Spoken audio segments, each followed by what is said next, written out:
딸이 엄마의 휴대폰을 보니까 엄마의 휴대폰의 그 통화 목록 가운데 상대방의 수신자 이름을 시옷 니은 시옷 비읍 니은이라고 이렇게 이니셜로 되어 있는 걸 보고 이게 도대체 누굴까 몹시 궁금해서 엄마한테 물어봤습니다. 엄마, 이 시옷 비읍 니은이 누구야? 물었더니 너 아빠다 하고 대답하니까 딸이 화를 내면서 엄마, 어떻게 아빠한테 그렇게 욕을 할 수 있어? 그게 왜 욕이니? 그게 시발놈 아니야? 했더니 이 엄마가 하는 말이 시발놈은 이건 바로 서방님이란다 하고 엄마가 딸한테 이렇게 대답했다고 합니다. 생각이 다르지요. 딸하고 엄마하고 생각이 이렇게 차이가 납니다. 가족 간에도 서로 화목하려면 먼저 호칭부터 잘 써야죠. 서로 좋은 이름으로 또 좋은 호칭으로 불러야 가족 간에도 화해를 이루고 화목할 수 있지, 서로 좋지 않은 어떤 모욕적인 언사를 쓰게 되면 가족 안에도 화평을 이루기는 어려워지는 것입니다.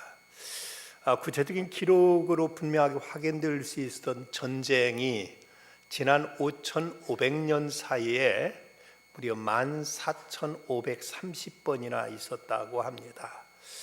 이건 한 해 약 2.6회의 전쟁이 있었다는 이런 이야기고, 또 윌과 아리엘 듀란트 박사가 1968년 그 이전 3,421년간을 조사했더니 전쟁을 치르지 않은 기간은 이 땅에서 286년에 지나지 않더라.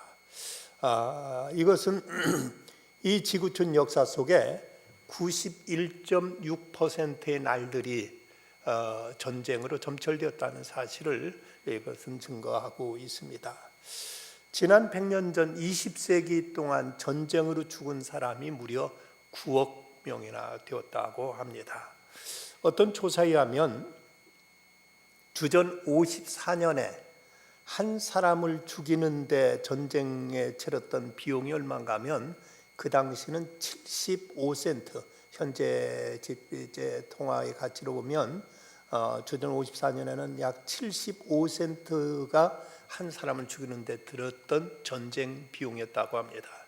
그런데 나폴레옹 시대에는 적군 한 사람 죽이는데 3,000달러가 들었고, 그리고 세계 제1차 대전 때는 2만 불, 그리고 제2차 세계대전 때는 그 10배인 20만 불이나 사람을 죽이는 데 쓴 비용이 이렇게 엄청나게 이제 들어가게 됩니다. 학자들은 앞으로 제3차 세계대전이 일어나게 되면 한 사람을 죽이는 데 들어가는 전쟁 비용은 무려 100만 달러가 들어가게 되리라는 이런 이제 예상을 하고 있습니다. 그런데 참으로 유감스러운 것은 지금 지구촌에서 굶어 죽어가는 사람 한 사람을 한 달 동안 먹이는데 드는 비용이 10달러면 사람을 한 사람 먹여서 살릴 수가 있다고 합니다. 그렇다면 3차 대전이 일어나서 한 사람을 죽이는데 100만 달러의 비용이, 전쟁 비용이 들어간다면 한 사람 죽이는 비용으로도 무려 10만 명이나 되는 사람을 한 달간 먹여 살릴 수 있다는 얘기인데, 지금도 세계적으로는 하루에 무려 3만 5천 명이나 굶어 죽어가고 있다고 합니다. 그러니 참 10만 달러, 한 사람 죽이는 전쟁 비용 100만 달러면은 벌써 한 달 동안 적어도 30만 명 가량을 살릴 수 있다는 이런 엄청난 이제 계산이 나오는 것입니다. 1938년 9월 베를린에서 세계 평화회담이 열렸습니다. 이 회담이 성공적으로 끝나서 회담을 마치고 나왔던 영국의 수상 챔벌레인은 그때 회담을 나오면서 기자들 앞에서 이렇게 호기 있게 외쳤습니다. 우리 시대에 드디어 평화가 왔다. 이제 더 이상 이 땅에 전쟁에 피비는 나는 이런 이제 참상은 없을 것이다 하고 이렇게 외쳤습니다. 그리고 의회에 가서도 똑같은 말로 이 시대에 우리는 항구적인 평화를 기대할 수 있게 되었다고 이렇게 그는 호언했습니다. 그런데 그러고 딱 1년 후 1939년 9월 바로 평화회담이 열렸던 그 독일에서 이제 히틀러에 의한 세계 제2차 대전이 이제 발발하게 되었던 것이죠. 우리나라의 6.25 한국 전쟁만 하더라도 68년 전에 있었던 이 남북 간의 이 전쟁으로 인해서 입었던 피해만도 남한의 경우 인적 손실이 230만 명, 북한은 292만 명, 유엔군은 약 15만 명, 중국군은 90만 명으로 추정되어서 도합 인명피해만 627만 명이나 된다고 합니다. 북한 같은 경우 그 당시 북한 인구가 1800만이가 되는데 절반가량이 전쟁으로 인한 사망이나 부상 혹은 실종으로 이렇게 피해본 사람이 전 인구이 북한 인구의 절반가량이 피해를 입었다는 이런 통계도 보면 전쟁처럼 참 미친 짓이 어디 있나, 전쟁처럼 세상에 불행한 일이 어디 있나 하는 생각을 갖게 됩니다. 만약 지금도 남북간의 전쟁이 일어나게 되면 불과 며칠 사이에 우리 수도권에서만 해도 300만 이상이 죽어가게 될 것이라는 이런 이제 처참한 예상이 나오고 있습니다. 우리 교단에서 목회에 서신 이제 그 목회자들에게 보낸 그 문자 메시지에 보면 전국 교회 당부하기를 이번 4월 27일 날 있을 남북 간 회담에 이것이 잘 성사되도록 위해서 그리스도인들이 기도해 달라. 그래서 어쨌든 다시는 이 땅에 전쟁이 없고 물론 평화 통일을 이룰 수 있다면 오직 좋겠습니까마는 거기까지 못 간다 하더라도 전쟁이 없고 서로 왕래만 할 수 있어도 오직 좋겠는가 하는 이런 생각을 갖게 됩니다. 정말 우리 그리스도인들은 이를 위해서 기도해야 되겠고, 만약 정말 하나님께서 저 휴전선을 무너뜨려 주신다면 우리 교회부터도 북한 교회 재건을 위해서 우리가 이제 기도하고 이를 위해서 직접 나서야 되지 않겠는가. 북한은 어느 지역 한 곳쯤은 우리가 하나님께 기도하고 그곳에 교회를 재건하고 그곳에 이제 교육자를 파송해서 북한 전도를 위해서 우리 교회가 직접 나서야 될 이런 사명이 우리에게 있지 않나 하는 이런 생각을 갖게 됩니다. 오늘 본문 에베소 2장 11절부터 22절 사이에는 여기서 거듭거듭 이제 평화에 대한 말씀이 나오고 있습니다. 물론 표현은 다릅니다만은 14절과 15절에는 화평이라는 말로 거듭 나오고 있고, 그리고 16절에는 화목이라는 단어가 나오고, 그리고 17절에는 이제 평안이라는 말이 두 번이나 거듭 반복되어서 나오고 있습니다. 이렇게 그 본문에서는 예수님께서 우리에게 이 땅에 평안을 이루셨다는 사실을 강조하고 있습니다. 성경에서 말씀하고 있는 최고의 축복이 뭐냐 하면 바로 평강이라고 말할 수가 있습니다. 이 평강이라는 건 단지 우리 마음이 편안한 상태만이 아니라, 그리고 전쟁이 없는 상태만이 아니라 모든 것이 온전한 상태를 성경에서는 샬롬, 평안이라고 이렇게 말하고 있는데, 바로 이 평안은 예수 그리스도의 은혜로 주어지기 때문에 구약에서 제일 많이 축복으로 나타난 단어가 평강이고 신약에서는 은혜로 이렇게 표현된다면 이 두 가지는 하나입니다. 그리스도 은혜로 우리에게 하나님께서 평안을 주셨다는 것이 성경 전체의 메시지라고 말할 수가 있습니다. 중세 어느 수도원에 한 구도자가 찾아와서 이제 문을 두드리자 수도원에 한 사람이 나와 누구를 찾으십니까? 하고 물었더니 이 찾아온 구도자가 하는 말이 평화를 찾습니다 라고 이렇게 말하더랍니다. 이 구도자가 그토록 애타게 찾아 헤맸던 것은 진정한 평화가 과연 어디에 있는가, 이 평화를 찾아서 그는 헤맸는데 바로 그가 유명한 신곡을 쓴 단테라는 시인입니다. 이 단테는 말하기를 평화란 모든 종류의 화살이 겨냥하는 표적이라고 이렇게 말한 바가 있습니다. 사람만이 아니라 짐승도 그러고 심지어 식물까지도 모든 이 땅에 존재하는 모든 존재가 원하는 것은 평화다.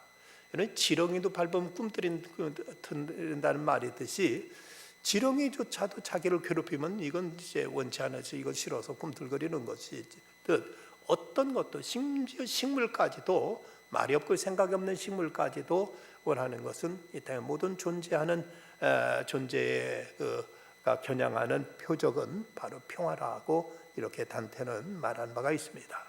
그렇다면 이 평화가 왜 깨어지게 됐나? 하나님께서 처음 세우셨던 에덴 동산은 그야말로 완벽한 평화가 이루어졌던 곳인데 이 평화가 왜 깨졌는가 하면 바로 인간의 죄 때문입니다.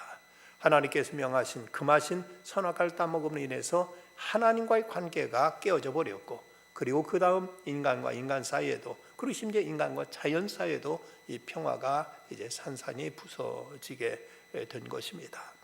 세상은 바로 이 평화에 대한 염원으로 가득 차 있고, 이 평화를 이루지 못한 것으로 인해서 온 지구촌은 몸살을 앓고 있습니다.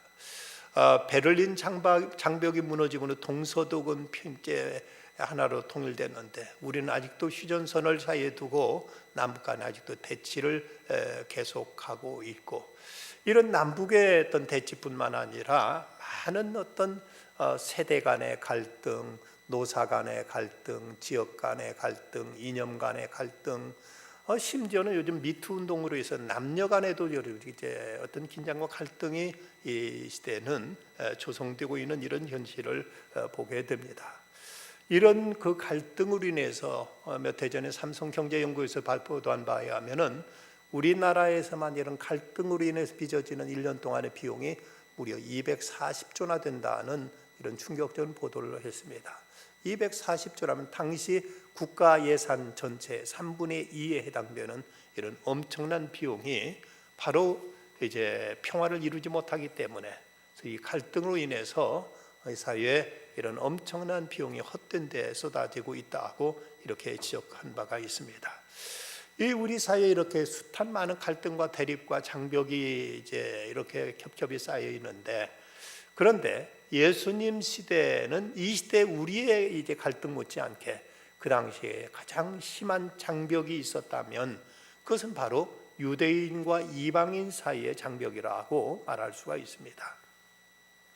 유대인들은 이방인들에 대해서 말하기를 하나님이 이방인을 지으신 것은 저들을 지옥의 불쏘시개 감으로 쓰려고 지으셨을 뿐이라고 말했고, 유대인들 사이에 가장 심한 욕은 할례 받지 못한 자라는 말이 가장 이제 경멸하는 이런 욕으로 쓰여져 있었고, 유대인들은 이방인 여인이 해산할 때 결코 도와주지 말아라, 왜냐하면 또 하나의 지옥의 자식이 늘어나기 때문이라고 이렇게 말할 정도 이방인들을 경멸했습니다.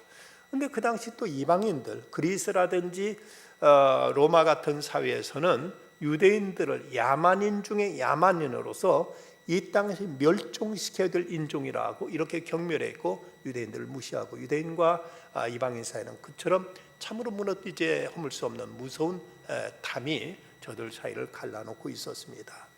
그런데 이런 유대인과 이방인 사이 무거운 장벽이 어느새 저들 사이에 담이 무너지고 한 형제로 한 지체로서 받아들이게 되는 놀라운 사건이 일어나는데, 이건 바로 예수 그리스도의 복음을 통한 교회 안에서 이런 놀라운 화해가 이루어지게 된 것입니다. 사도 바울을 통해 복음이 로마로 전해졌을 때 그곳에서 유대인들과 이방인들은 서로 한 형제로, 한 교회 공동체로 서로 사랑하며 서로 받아들이며 서로 저들을 끌어안게 되는 이런 지체로 이제 저들을 서로 수용하게 되었던 것을 보게 됩니다. 본문 16절에 보면 십자가로 이 둘을 한 몸으로 하나님과 화목하게 하려 하심이라, 원수된 것을 십자가로 소멸하셨다 말하고 있고, 15절에도 이 둘로 한 세 사람을 지어 화평하게 하셨다고 말씀하고 있습니다. 유대인과 이방인 사이 도저히 허물 수 없었던 그 강고한 벽을 바로 그리스도의 사랑으로, 그리스도의 복음으로 무너져서 이제 저들이 그리스도 안에서 한 새로운 피조물로서 서로를 사랑하며 한 새로운 피조물로 서로 화평하게 되었다고 이렇게 말씀하고 있습니다. 그렇다면 이 시대에도 우리가 이 분열이 있는 곳에, 다툼이 있는 곳에 서로 대립과 갈등이 있는 곳에 그리스도는 마땅히 이제 화평의 복음을 전해야 되고, 그곳에 화평이 이루어지도록 우리는 이곳에서 이제 평화의 사도 역할을 감당해야 될 책임이 바로 우리 그리스도인에게 주어져 있다는 사실을 우리는 명심해야만 됩니다. 그러면 우리가 평화의 사도로서 이 사명을 감당할 수 있기 위해서 우리가 해야 될 일이 무엇인가? 먼저는 평화의 왕이신 예수 그리스도를 영접해야만 된다고 말씀합니다. 16절, 또 십자가로 이 둘을 한 몸으로 하나님과 화목하게 하려 하심이라. 원수된 것을 십자가로 소멸하시고, 바로 예수 그리스도의 십자가는 하늘과 땅을 이제 엮어준 하나의 가교가 되었습니다. 인간이 하나님과 원수됨으로 인해서 이 땅의 모든 평화는 산산이 깨어지게 됐는데, 이제 이 평화가 회복될 수 있는 길은 바로 십자가를 통해서 하나님을 아바 아버지로 부르게 되면서, 그래서 하나님과 원수된 관계가 청산될 때, 그럴 때 이 땅에 이제 모든 평화가 이루어지게 됩니다. 허준 선생님이 통즉 불통이요 불통즉 통이다. 통하면, 소통하면 아프지 않고, 서로 이제 통하지 못하면 아프게 된다는 이 말처럼 이 땅의 모든 것이 막혔기 때문에, 이래서 이 세상의 모든 고통과 갈등이 생기게 됐다면, 바로 예수 그리스도를 통해서 하늘과 소통하게 될 때, 이럴 때 우리 안에 진정한 평화가 임하게 되고, 이것이 이제 우리와 우리 이웃 사이에도 평화를 가져다 줄 수 있게 된다고 말씀합니다. 그는 우리의 화평이신지라. 바로 예수 그리스도 우리의 화평이 되신다. 또 예수님께 이 땅에 오실 때 이제 천사가 불렀던 찬송도 보면 지극히 높은 곳에서 하나님께 영광이요 땅에서는 기뻐하심을 입은 사람들 중에 평화로다. 예수님이 땅에 평화를 주러 오신 평화의 왕이심을 우리가 안다면, 그분을 영접하는 곳에, 그분을 모셔드리는 곳에, 이곳에 진정한 평화가 임하게 됩니다. 대영제국 그 미술관에는 그런 그림이 있다고 합니다. 전쟁터에서 막 포연이 자욱한 곳에서, 그 격전이 일어나고 있는 전쟁터 마당에서 한 병사가 전선이 끊어져서 부대와 본부 사령부 간에 이제 통화가 되지 않는 상황에서 자기가 양손으로 전선을 붙잡고 자기 몸으로 전선을 삼아서 이제 통화를 하게 하면서 그놈 수고가 난 병사의 모습을 이제 그리고 있다고 합니다. 어쩌면 이것이 예수 그리스도의 모습이 아닌가. 하늘과 땅을 양손으로 이제 붙잡고 이제 하나님과 인간 사이를 화해시키기 위해서 십자가에서 제물이 되어서 죽으신 예수 그리스도, 그분이 바로 우리에게 평화의 왕으로 오셨기에, 그분을 모실 때만, 예수 그리스도를 영접할 때만 이 땅에 참된 평화가 이루어질 수 있다는 사실을 성경 우리에게 가르쳐주고 있습니다. 저 인도네시아의 자바섬은 이제 그곳에는 식인의 악습이 있었다고 합니다. 그리고 부족과 부족 간에 싸울 때는 그야말로 서로 죽기까지 막 죽이고 엄청나게 잔인하게 서로 보복하고 싸웠는데, 근데 서로의 어떤 이 전쟁을 종식하기 위해서는 먼저 한쪽 부족에서 자기들의 잘못을 빌면서 이제 평화의 아기를 제물로 다른 부족에게 갖다 바치면 그 아이를 잡아먹음으로 인해서 평화가 조성됐다고 합니다. 한 번은 그 두 부족 사이에 아주 치열한 이제 싸움으로 많은 사람들이 이제 희생자가 생겨나자, 이곳에 와서 사역하던 리처드슨이라는 그 선교사가 그들에게 달래고 호소하고 아무리 얘기해도 저들이 전쟁을 그치지 않자, 어느 전쟁터 한마당에 한 살 된 자기 아이를 안고 와서 당신들에게 내가 평화의 제물로 평화의 아기로 드립니다 하고 자기 자식을 이렇게 내놓았다고 합니다. 그러자 양쪽 부족의 주장들이 그 모습을 보고 그만 감동받아서 우리가 잘못했다, 우리가 다시는 이러지 않겠다 하고 거기서 비로소 화해가 이루어지게 됐다는 이런 선교사의 일화가 전해지고 있습니다. 바로 예수 그리스도께서 우리를 위해서 이런 화목의 제물이 되셨다면, 바로 그리스도를 영접할 때, 그리스도께서 우리 삶 속에 임하실 때, 이럴 때 이 땅엔 진정한 평화가 이루어지게 되는 것입니다. 평화란 어떤 제도나 어떤 이제 그 환경의 개선만으로 이루어지는 것은 아닙니다. 이전에 어떤 군부 독재 시절에는 우리나라 민주화만 되면 이 나라는 참으로 평화로운 세상이 될 것이라고 많은 사람들이 기대했습니다. 그런데 지금 그래도 우리나라는 대단히 민주화가 이루어진 사회인데 과연 우리가 평화가 언제 이루어지고 있는가? 어떤 면에서는 갈등은 더 심해지고 있고 대립과 서로의 어떤 이제 충돌은 더 격해지고 있는 모습을 보면 어떤 법을 정비하고 제도를 개선한다고 해서 여기서 평화가 진정 임하는 것은 아니라는 사실을 알게 됩니다. 중요한 것은 우리의 중심에 평화의 왕 되신 예수 그리스도께서 임하실 때, 주님께 우리 마음을 평화의 영으로 채우실 때, 그때 우리는 이제 하나님과 평화하면서 이웃과도 진정한 평화를 이룰 수 있게 됩니다. 어떤 부부 사이에 아주 이제 서로 갈등으로 힘들어하는 가정에 목사님이 그들에게 찾아가셔서 이제 권면하기를 그렇게 이제 권면했다고 합니다. 선생님과 선생님 그 사모님이 현재 직면하고 있는 문제를 어떻게 해결할 수 있느냐라는 면에 집중하는 한 이 문제는 해결되지 않을 것입니다. 두 분은 서로의 삶의 근원이요 문제의 해답이신 하나님을 참으로 바라볼 수 있는가 하는 것이 문제 해결의 출발점입니다. 다시 말씀드리는데 하나님을 바라볼 때만 두 분의 문제는 이제 온전히 해결될 수 있을 겁니다 라고 이렇게 말했다고 합니다. 두 사람이 그 문제에 집중하는 동안 서로 입장이 다르고 문제에 대해 해석이 다르기 때문에 그 문제는 풀려지질 않습니다. 그 문제는 내려놓고 서로 하나님께 집중하고 하나님께 우리의 관심과 초점을 맞추게 될 때, 여기서 하나님은 지금 내게 무엇을 말씀하시는가, 하나님께 우리에게 이루시길 원하시는 건 무엇인가를 거기에 집중할 때 두 사람이 진정 화해를 이룰 수 있는 것이지, 문제 자체에만 집중하다 보면 더 갈등과 더 대립과 더 이제 상반된 주장으로 인해서 문제는 더 복잡하게 꼬이고 더 어렵고 힘들게 나아가게 된다는 사실을 우리는 알아야 될 것입니다. 또한 우리가 이제 이 땅에 평화의 사도로서 역할을 다하기 위해서는 불신의 세상 속에 평화가 이루어지도록 평화의 복음을 전해야 될 것을 말씀합니다.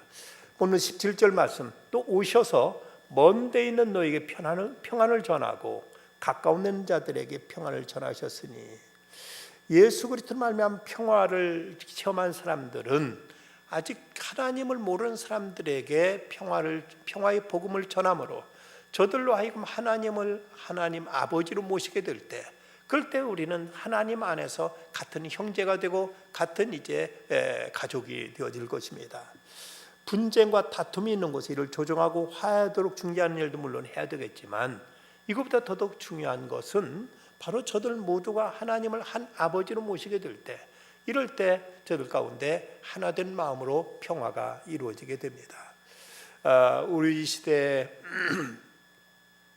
한동안 저 남미에서 일어났던 해방신학은 남미에서 일어났던 그 이제 가진 자의 어떤 착취에 대한 갖지 못한 자들을 돕겠다는 이런 어떤 나름대로 좋은 뜻으로 시작됐습니다. 하지만 이것이 그 해방신학의 하나의 큰 오류 중에 하나는 사회를 지나치게 이분법적으로 이제 구분해 가지고 모든 사회 구조를 가진 자와 갖지 못한 자, 지배자와 피지배자라는 이런 이분법적으로 나눠서 철저히 이제 그 피지배자 또는 갖지 못한 자의 편에 서서 가진 자와 서로 대적하고 그들과 이제 투쟁함으로써 어떤 평화를 이루려고 하는 이런 방법이, 이것이 오히려 더 많은 문제를 야기했던 것을 사람들은 지적하고 있습니다. 물론 우리는 약한 자를 돌봐야 되고 저들을 우리는 품어야 됩니다. 하지만 예수님이 이 땅에 오셨을 때 세상을 이분법으로 나눠 가지고 약한 자는 선이고 강한 자는 악이라는 이런 구도로 세상을 바라보지는 않으셨습니다. 예수님께서 사람을 대하실 때 모든 사람에게 다 하나님의 자비와 용서가 필요한 대상으로 보셨지, 어느 부류는 그 자체가 선이고 어느 부류는 그 자체가 악이기 때문에 약한 자들을 편에만 서서 이제 강한 자들을 타도하고 그들을 공격하고 그들을 이제 그 무찌러냄으로 이 땅에 평화를 이루려는 이런 방법으로 예수님은 접근하신 것이 아니셨다는 사실입니다. 예수님은 가난한 자를 사랑하지만 그렇다고 부자를 예수님께서 타도하거나 배격하지는 않으십니다. 약한 자를 예수님께서 긍휼히 여기시지만 강한 자를 예수님께서 정죄하거나 강한 것 그 자체를 예수님께서 이제 그것을 부정하지도 않으셨습니다. 예수님은 저들 모두가 다 하나님의 자비와 긍휼이 필요한 자로 보셨고, 하나님의 사랑 안에서 저들 모두가 다 이제 한 형제, 한 가족이 될 것을 예수님께서는 기대하셨던 것입니다. 초대교회 당시 바울이 이제 복음을 전하던 당시 가장 큰 사회학을 들자면 이것은 무엇보다도 노예 제도를 꼽을 수 있을 것입니다. 사람이 사람을 소유한다는 것, 사람이 사람을 그 짐승처럼 가축처럼 부린다는 것은 이건 인권 자체를 이제 부정하는 것으로서 인간이 저지르는 가장 큰 악 가운데 하나일 것입니다. 그런데 여기에 대해서 사도 바울은 노예 제도 그 자체에 대해서 투쟁하는 것으로 이 문제를 접근한 것이 아니라 사도 바울은 노예들에게도 그리고 저들 이제 노예를 부리고 있는 그 주인들에게도 같이 그리스도의 복음으로 저들을 접근했고 그리스도의 복음 안에서 하나 되도록 이렇게 바울은 다가섰던 것을 보게 됩니다. 신약 성경에 나온 서신 가운데 가장 짧은 서신 중에 하나인 빌레몬서는 그 배경이 빌레몬이라는 그 부자 집에서 도망 나온 오네시모를 로마에 있는 감옥에 만나서 그를 이제 복음으로 전도하게 됩니다. 그래서 오네시모로 하여금 이제 예수를 믿고 하나님 아버지로 부르게 되고 그가 믿음에 이제 갖게 되자 이때 바울이 썼던 방법은 오네시모로 하여금 너희 주인에게 돌아가라. 그러면서 그때 써서 그의 손에 들려서 보내준 편지가 바로 빌레몬서입니다.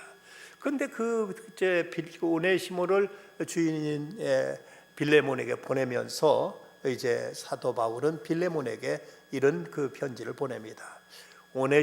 빌레몬이요. 오네시모가 이제 당신을 돌아가는데 오네시모가 당신에게 빚진 것이 많습니다. 그 빚은 다 내가 갚기를 바랍니다. 그런데 빌레몬이 이 한 가지 사실을 알아주길 바라는데 오네시모는 이제 사람이 변했습니다. 그는 주님의 복음을 받아들이고 하나님의 자녀가 되었습니다. 그러므로 그는 더 이상 단순히 당신의 종이 아니라 예수를 이제 믿었기 때문에 그리스도 안에서 그는 당신의 형제요, 그 당신의 한 이제 가족입니다. 이 오네시모를 당신의 형제로 받아주십시오. 이 빌레몬도 바울의 전도에서 믿게 된 사람으로서 그도 이제 신앙이 된 것을 바울은 알고 있기 때문에 그리고 빌레몬도 이 바울한테 신세진 적이 있기 때문에 이 모쪼록 이 오네시모를 이제는 노예가 아니라 이제는 형제로 받아주시오라고 이렇게 부탁하면서 이 노예와 주인 사이를 이렇게 그리스도의 사랑으로 화해시키고 저들을 이제 하나로 엮어주는 이런 편지를 보낸 것이 바로 신약성에 나타난 빌레몬서의 내용인 것을 보게 됩니다. 3.1운동이 일어났던 1919년 3.1운동이 일어나고 얼마 지나지 않아서 4월 15일 날 화성군 제암리에 있는 제암리 마을에 일본 육군 중인 아리타 도시오카가 일단은 일본 군을 끌고 가서 화성시 향남면 제암리에 도착해 가지고 주민들에게 알릴 소식이 있다면 주민들을 다 불러 모아 가지고 제암리 예배당에 다 모이게 했습니다. 대부분이 교인이었던 약 30여 명의 주인이 모이자 그들은 예배당 문 출입문을 폐쇄하고는 문을 잠근 다음 예배당 안에 예배당에다 휘발유를 끼얹고 불을 질러 버립니다. 그저 갑자기 불길에 쌓이게 되니까 아비규환이 이루어지고 창문을 막 열고 나오려고 하니까 밖에서 총질을 하고 해서 이때 죽은 사람이 22명, 예배당 안에 죽은 사람이 22명, 그리고 뜰에서 나와서 죽은 사람이 6명이 죽었습니다. 그래서 그리고 제암리 마을 31호 모든 집을 다 불태워버렸습니다. 참으로 일본이 저지른 끔찍한 만행이었고 지금 그곳엔 제암리 기념교회가 서 있습니다. 그런데 1970년 일본의 오야마 목사 일행이 속죄금을 가져와 가지고 그곳에다가 예배당을 건립합니다. 그 예배당에 봉헌되던 날 일본 그리스도인 대표들과 한국 그리스도인의 유족 대표들이 처음으로 한자리에 앉아서 예배하고 찬송하고 기도하면서 화해가 이루어지게 됩니다. 예배 절정에서 일본 대표의 뜨거운 눈물의 참회와 고백이 있었습니다.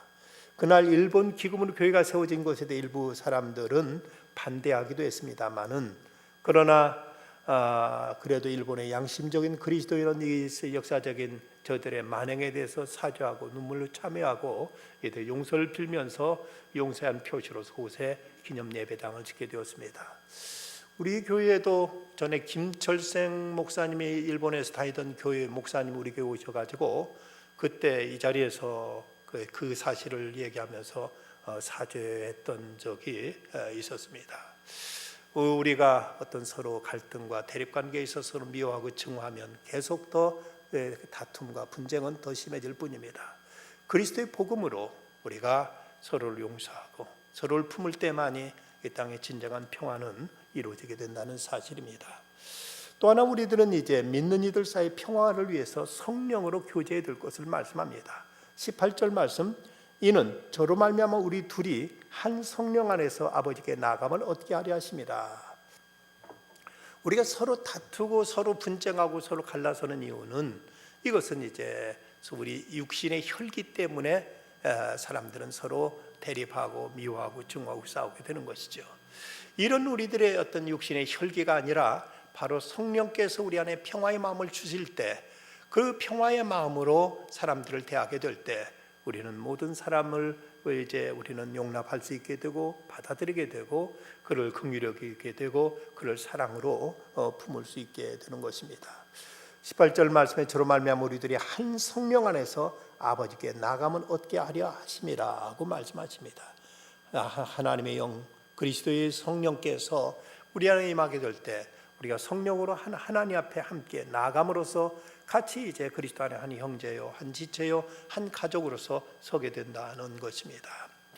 로버트 루이스 스티븐슨이라는 사람이 편찬한 이 세상에서 일어난 별난 일들을 기록한 백과사전에 보면 영국 스코틀랜드에 살던 미혼 독신 노처녀 자매가 어느 날 우연히 삼위일체론을 가지고 신학 논쟁을 벌이다가 서로 마음이 상해가지고 그들이 살고 있던 원룸 아파트에 두 침대 사이에 선을 긋고 부엌도 선을 긋고 화장실도 선을 긋고는 그 위에 선을 넘지 않으면서 일체 대화를 나누지 않고 평생을 살다 죽었다는 이런 해괴한 이야기를 이제 싣고 있습니다.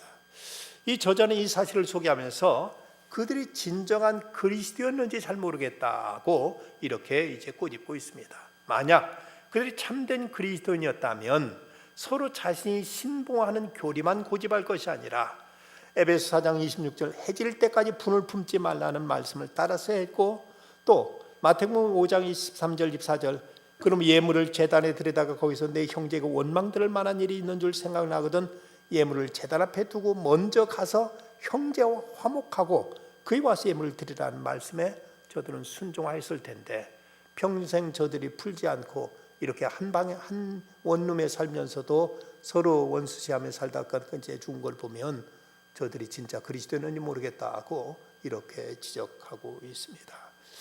우리가 성령으로 교제할 때 그리스도 안에 참된 평화와 일치를 이룰 수가 있습니다. 오늘 이어지는 말씀 20절에 보면 너희는 사도들과 선자들의 터 위에 세우심을 입은 자라 그리스도 예수께서 친히 모퉁이 뜰이 되셨느니라 하고 말씀하고 있습니다. 이 건물은 수천 개, 수만 개의 벽돌들이 서로 얽히고 설켜서 채채 쌓여져서 이 건물을 이루고 있듯이 우리 교회도 성도들 하나하나가 같은 그 모퉁이 돌 되신 그리스도 위에 우리가 이제 세워져서 한 교회를 이루고 있는 것입니다. 이전에는 저들은 이방인과 유대인과 이방인으로 전혀 화합할 수 없는 사이였었고 저들은 문화도 달랐고 생활 풍습도 달랐고 신분도 달랐고 모든 것이 다 달랐던 사람들인데 예수 그리스도를 믿게 되니까 이 모든 걸 다 초월할 수 있게 됐고 모든 장벽을 다 무너뜨리고서 저들 하나하나가 그리스도 안에서 이제 그 건물의 한 지체 부분이 되어 가지고 이제 한 성전을 이루게 되었다고 이렇게 말씀하고 있습니다. 그 안에서 건물마다 서로 연결하여 주 안에서 성전이 되어가고 건물마다 이 벽돌 하나하나가 서로 이제 얽히고 설켜서 격하게 쌓여져서 한 성전을 이루듯이 우리 성도들 하나하나가 서로 그리스도 안에서 서로 교제하고 서로 이제 형제로 만나면서 한 교회, 한 우주적인 한 그리스도의 몸 된 이 교회를 이루게 되었다고 바울은 말씀하고 있습니다. 그런데 이 건물과 건물 사이, 벽돌과 벽돌 사이 서로 엮이는 것이 싫어서 나 너하고 같이 있지 않을 거야 하고 틈새를 자꾸 버리게 되면 이 건물은 무너져 버리고 말 것입니다. 이 건물 전체가 서로 벽돌과 벽돌 사이 시멘트를 통해서 견고하게 서로 이제 그 조립되어 있고 결합되어 있기 때문에 건물이 이제 벽돌도 든든하게 이 건물을 받쳐주고 있는 것이지, 벽돌 사이에 난 네가 싫다고 해서 사이를 갈라버리면 이 건물은 무너지고 말 것입니다. 교회도 마찬가지죠. 성도들 간에 서로 그리스도 안에서 하나로 이렇게 서로 이제 연합될 때, 그럴 때 우리가 모여서 한 교회를 이루고, 또 서로 이제 교회 이름은 다르지만 뭐 지역 교회들이 또 같이 모여서 우주적인 이제 그리스도의 몸된 교회를 이루게 되는 것입니다. 1867년 당시 34살이었던 알프레드라는 젊은이가 다이너마이트를 발명합니다. 그 후 28년간 그는 이 다이너마이트를 가지고 엄청난 돈을 벌었습니다. 그가 60세가 넘었던 어느 날 아침에 신문을 보니까 깜짝 놀라게 됩니다. 거기에 자기가 죽었다는 이런 기사가 실립니다. 다이너마이트 제조업자 사망, 많은 사람에게 파괴적인 영향을 행사한 죽음의 상인 무기 제조자 알프레드 드디어 죽다 하는 이 기사를 보고 깜짝 놀라게 됩니다. 그런데 그 기사는 신문 기자가 동명이인이었던 다른 사람의 죽은 것을 바로 이 다이너마이트를 발명한 이 사람이 죽은 것으로 오해해가지고 이런 기사를 이제 신문에 낸 것입니다. 이때 이 알프레드는 큰 충격을 받습니다. 내가 지금 오늘 죽었다면 이런 이제 그 평이 나겠구나. 죽음의 상인 이제 파괴적인 영향을 끼친 무기를 제조해 판매한 사람이 죽었다는 이 기사가 내 인생에 대한 평이 되겠구나 생각하고 그는 여기서 마음을 고쳐먹습니다. 자기가 일생을 수많은 사람을 살상하는 다이너마이트라는 가공한 무기를 생산하는데 이제 살았다면 이제는 뭔가 좀 달라지겠다고 생각하고, 그가 62살이 되던 해 1895년 12월 27일 자기 전 재산을 평화를 위해서 사용하기로 결정합니다. 그래서 이 일로 인해서 그 유명한 노벨상이 재단이 세워지게 되는 것이죠. 바로 알프레드 노벨이 그동안 그저 사람을 죽이는 무기의 폭약이 되는 다이너마이트를 통해 세상에 이제 큰 고통을 끼쳤다면 이제라도 세상의 평화를 도모하는 일에 내 삶을 바쳐야 되겠다고 생각하고 그는 노벨 재단을 세우게 되면서 그의 삶은 이 땅의 평화를 위한 이런 위대한 발자취를 내디딜 수 있게 되었습니다. 너희도 성령 안에서 하나님이 가실 처소가 되기 위하여 예수 안에서 함께 지어져 가느니라. 우리가 그리스도인들이 먼저 그리스도 안에서 서로 연합하고 서로 화해하면서 우리가 한 몸을 이룰 때 우린 세상에 나가 담대히 그리스도의 평화의 복음을 전할 수 있게 될 것이고, 그럴 때 하나님의 그 평화는 이 땅에 채워지게 될 것입니다. 화평케 하는 자는 복이 나니 저희가 하나님의 아들이라 일컬음을 받을 것이요, 하나님의 자녀로 자처한다면 어쨌든 화평케 하는 자로서 이 땅의 평화를 이루는 일을 위해서 우리 자녀를 드리고 또 평화의 복음을 전하고 성령 안에서 우리가 서로 교제하면서 하나님이 우리에게 기대하시는 아름다운 평화가 우리 안에 가득하게 되기를 간절히 소망합니다. 기도하시겠습니다. 거룩하신 아버지 하나님, 세상에는 온갖 이제 장벽들로 많은 곳에 서로 다툼과 갈등과 분쟁과 분열이 거듭되고 있습니다. 그래서 이 세상 한시도 편안할 날이 없는데 예수님께 이 땅에 오신 것은 바로 평화를 이루시기 위해서 오셨다고 성경은 말씀하시고, 예수님께 십자가에서 이제 하늘과 땅을 화해케 하셨고, 그리고 모든 분열된 사람들 사이에 참된 평화를 이루시기 위해서 주님께서는 평화의 제물이 되셨다고 성경은 말씀하고 있습니다. 주님 예수 그리스도를 저희의 주님으로 영접하고 그리고 그리스도의 복음을 전함으로 또 성령 안에 교제하여 저희 가운데 참된 평화가 이루어지게 하여 주시고, 이 평화가 없는 곳에 그리스도의 사랑을 전하며 그리스도의 복음을 전하여 평화를 이룰 수 있게 해주시옵소서. 아버지 하나님, 내일 모레 4월 27일은 남북 지도자 간의 역사적인 판문점 회담이 있는 날이라고 합니다. 하나님, 어찌하든 이 땅에 전쟁이 종식되게 하여 주시고 남북이 하나 되게 하여 주시옵소서. 서로 평화롭게 오갈 수 있게 하셔서 세계 역사 속에 이 민족이 참으로 평화의 복음을 가지고 전 세계를 복음하는 일에 귀히 쓰임받는 이 나라가 되게 하여 주시옵소서. 예수님의 이름으로 기도드리옵나이다. 아멘.